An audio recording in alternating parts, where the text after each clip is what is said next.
Well, boating is one of those activities that, in my opinion, is just that little bit more enjoyable with friends and family. And I know I love taking a few mates out for a fish whenever I get the chance. So if you agree, then here are my top tips of things to consider whenever you are taking people out on your boat. Well, the first tip that I've got for you is making sure you've got a good selection of life jackets to suit everyone that's coming on board your boat.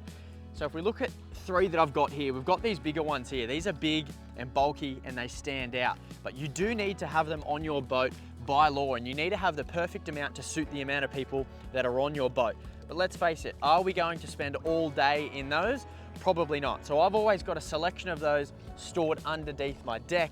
Then I've got two other ones which are perfect if we're doing activities like fishing, or we've got some young ones on board. So that's where these come into play. So the first one is this waist style life jacket. I've actually got one on now. You might not be able to see. And these are perfect because they allow me to still fish and do all the activities and not be restricted.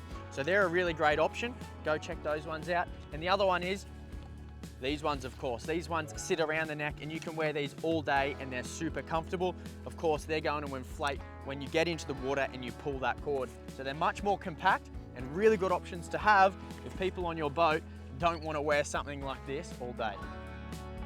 Well, our day is starting up on the flats, one of my favorite places to bring people for a swim or a bit of a fish. Toby's over there having a bit of a fish. But if you're going to do so, it's really important to check the conditions, particularly the tide. So you'll notice here at the moment, I'm in quite shallow water. I've got the anchor out and the boat is sitting in probably no more than 2 foot of water. But I know I'm safe because I've got an incoming tide. So more water is going to come over these flats in the next hour. I know that because I've done my research and I've checked that I've got an incoming tide up until midday. I would never be up here, and particularly I would never take people up here on an outgoing tide in such shallow water. It's really important to know that. The other thing to know is your channel markers. So behind me here, you'll see we've got green and red channel markers.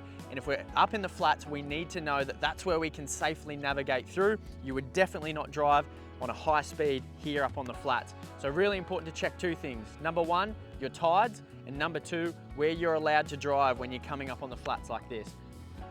Now, if you want to take other people out on your boat, that doesn't mean you still can't pack your favorite items, which in my case is a fishing rod. I always want to know I've got a fishing rod on board, but my biggest tip for you, if you're going to put more people on your boat than you usually do, is to be organized. So I've got this really nifty little box here, and inside that is small stowaways, as they're called, and it's all really organized. I've got one box for all the different styles of fishing that I might want to do, with one perfect all-rounder estuary rod. Why that's really important is anyone who's been on a boat, when someone doesn't have their fishing gear organized, it can be chaotic and take up a lot of room. So my biggest advice for you is to get yourself a bag or a box similar to this, get organized with your fishing tackle, and only pack what you need. So we're in a lake today, I'm not gonna go pack my big knife jigs or my beach gear, we're simply not gonna need it. So be really strategic with what you pack and take the time to make sure it's all organized. Well, if you're taking people out on the boat that don't usually get a chance to do so, then it's really important to schedule regular breaks throughout the day. You might have sea legs, is what they're called, and be able to be on a boat for 8 or 10 hours, but not everyone does so. So it's really important to know when you're gonna stop and where you're gonna stop to stretch their legs, go to the bathroom, or get something to eat.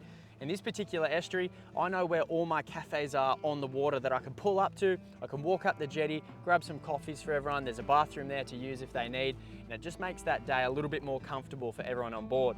And the final one is if you're driving like I am now and you're gonna take off nice and fast, not everyone is used to that. So you really need to check that everyone's sitting down and ready to go before you zoom off.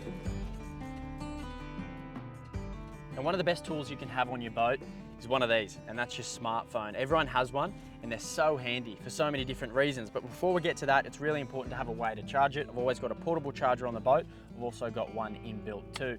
So the phone's gonna be super handy, not only for checking weather before you come out, but also keeping up to date with that weather whilst you're out here. So if that wind happens to change, you know you can get out of that wind in a protected cove or something like that and use the maps on your phone to see where you need to get to. So if it's blowing out of the south, I know I need to get to a cove with a bit of structure running east to west to get out of that southerly. So it's really handy to have. That wind were to come out now and I had people on the boat, I know I'm going in there and it should be nice and glassy.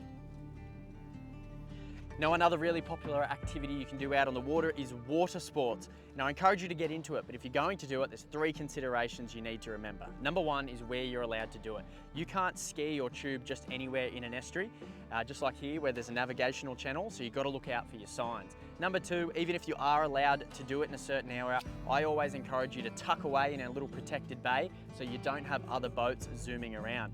The third one is to understand what your hand signals mean. So whoever is going to jump behind the boat, and it is a lot of fun, you just need to make sure they know what faster, slower, stop, and okay means. And it's really important to have that communication between the driver, the spotter, and the person behind the boat.